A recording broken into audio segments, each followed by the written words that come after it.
تو آپ کی ایک پاک بیوی یہ بیان کرتی ہیں کہ حضور صلی اللہ علیہ وسلم گھر میں آئے، سورج پیچھے کی طرف تھا تو آپ کی چھاؤلی، آپ کا سایہ آگے تھا، تو گھر میں سایہ چھاؤلی پہلے دکھائی دی اور حضور بعد میں داخل ہوئے۔ میں نے چھاؤلی کو دیکھ کر یہ پہچان لیا کہ حضور تشریف لے آئے ہیں۔ یہ حدیث بتا رہی ہے کہ آپ کا سایہ تھا۔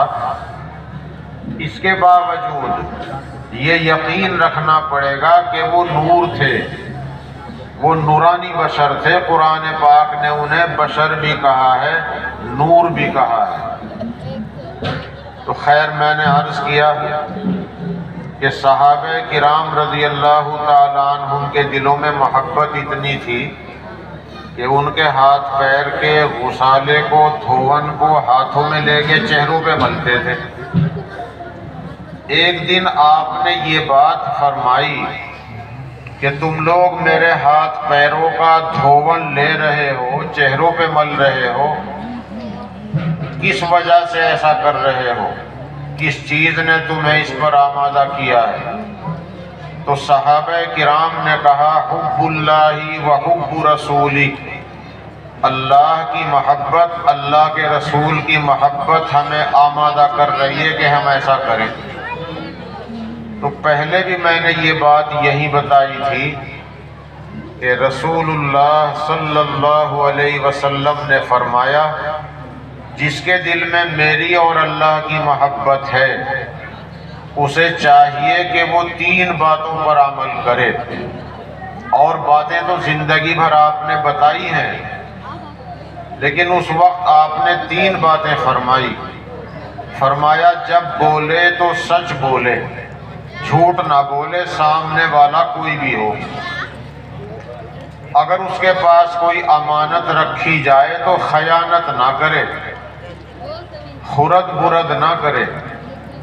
اور تیسری بات یہ فرمائی کہ اپنے پڑوسی کے ساتھ اچھا سلوک کرے، پڑوسی چاہے کیسا بھی ہو اور کوئی بھی ہو، کسی خاندان کا ہو، کسی برادری کا ہو، کسی مذہب کا ماننے والا ہو، وہ پڑوسی ہے، اس کے ساتھ اچھا سلوک کرے، وہ آدمی جس کے دل میں میری محبت ہے۔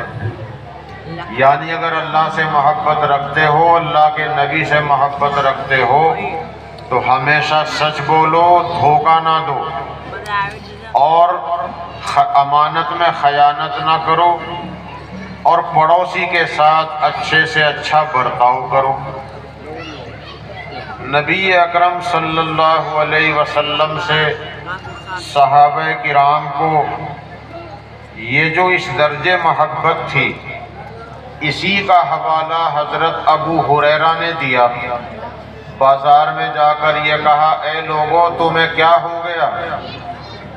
جب رسول اللہ صلی اللہ علیہ وسلم ہمارے درمیان تھے تو آپ لوگ ان سے اتنی محبت کرتے تھے کہ ان کے ہاتھ پیر کا دھون چہروں پہ ملتے تھے۔ آج تمہیں کیا ہو گیا؟ ان کی وراثت مسجد میں بٹ رہی ہے اور تم یہاں بازار میں اپنے کام دھندے میں لگے ہوئے ہو۔ تو ان حضرات نے یہ سوچا کہ مسجد میں رسول اللہ صلی اللہ علیہ وسلم کا ترکہ تبرک تقسیم ہو رہا ہوگا۔ انہوں نے جو بھی کچھ چھوڑا ہے، اور نبی جو بھی کچھ چھوڑتا ہے وہ وارثوں کو نہیں ملتا، وہ بیت المال میں جاتا ہے، پوری قوم کے غریبوں کے لیے جاتا ہے۔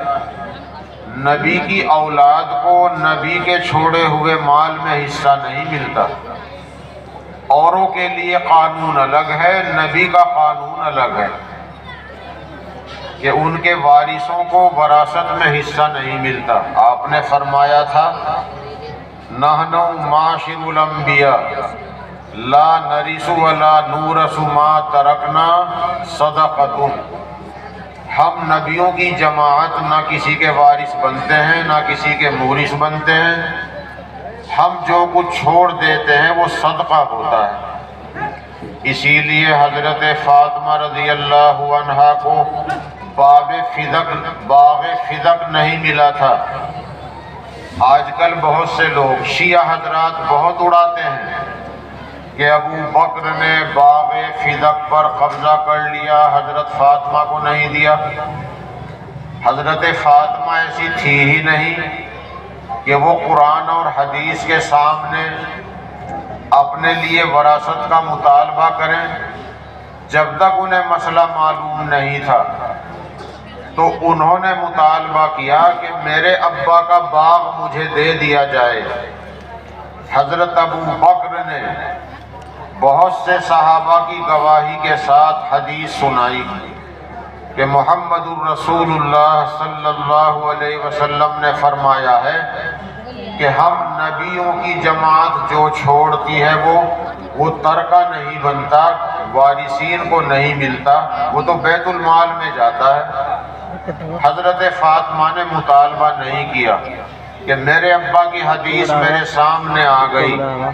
صرف ایک صحابی نہیں، کئی صحابی بتا رہے ہیں کہ خود ہمارے سامنے رسول اللہ صلی اللہ علیہ وسلم نے یہ بات کہی تھی۔